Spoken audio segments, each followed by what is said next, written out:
Welcome to Relationship Angle. Today we want to look at how relationship disagreements can bring you closer to your partner.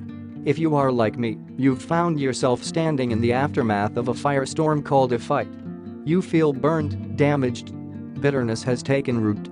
Your heart, once open, is now closed, protected behind armor, so you can't be hurt again. Although you bury the pain, it smolders like a burning ember and pollutes your love or marriage relationship forever. Or you split up. Personally, it wasn't until I got a bit older and looked at my boneyard of broken love relationships that I realized how important the issue of fair fighting is. There is nothing more important than how you fight or express your upset. How you handle conflicts can determine the course of your entire love or marriage relationship. It influences whether or not you are perceived as trustworthy and a safe person with whom to disagree. In my practice as a therapist, I have witnessed a veritable wasteland of love relationships, countless marriage relationships lost or damaged because people didn't know how to fight fair. The result was unhappy homes, bitter divorces, and countless tears and frustration. Here is a list of 10 love, marriage relationship musts for fair fighting. These rules are important and may require practice. In the heat of the moment, they may seem difficult to apply. You and your mate will succeed if you have the honest intention to clean up your relationship, because you can always go back and talk later when you are calmer and in a better space. 1. If you feel a slow burn, stop. Often when you get mad, it feels like an eruption. You feel a rush of anger or rage that sweeps your entire body and mind. It may feel like you lose your train of thought or you forget what you want to say. You want to explode at the other person. Stop.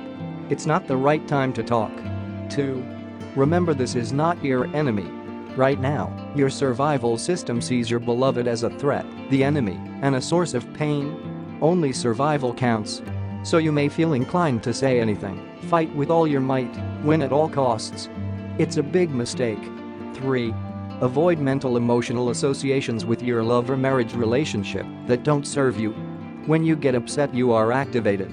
Your survival system has begun making associations or links between your beloved and those who hurt you in the past. An inner voice may be saying things like, "This is what all women do," or "This is what my dad used to do, and I don't want to be in a relationship with my dad." 4. Take a time out. Ask, am I too upset to resolve this right now? If the answer is yes, you need a break and some distance. Notice, I didn't say storm out.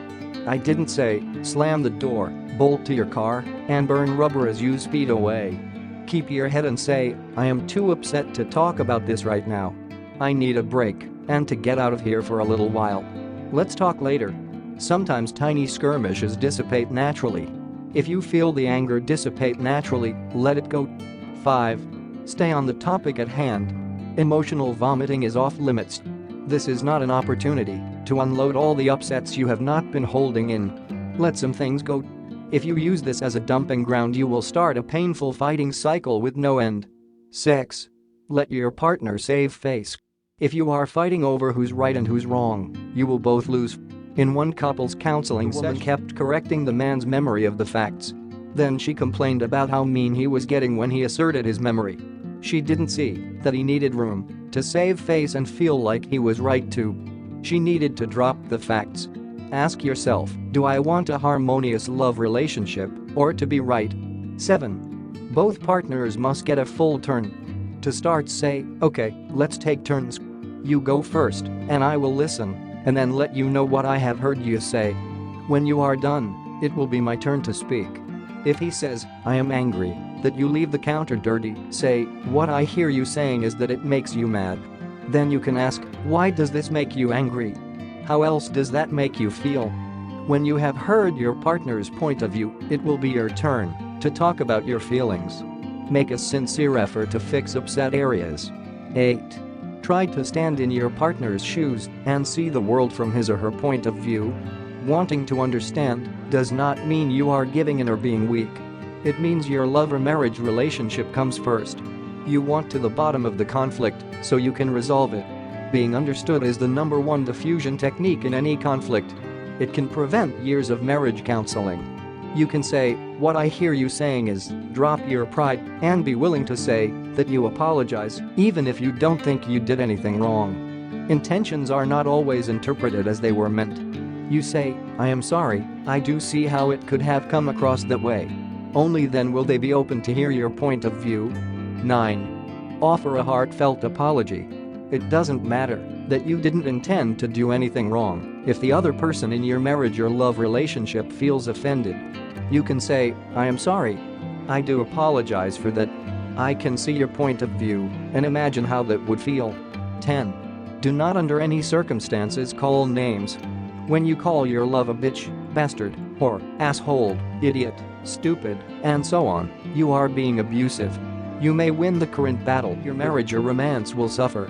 Don't be surprised if you need marriage counseling or your love relationship suffers. Keep in mind, both of you have a right to feel the way you do.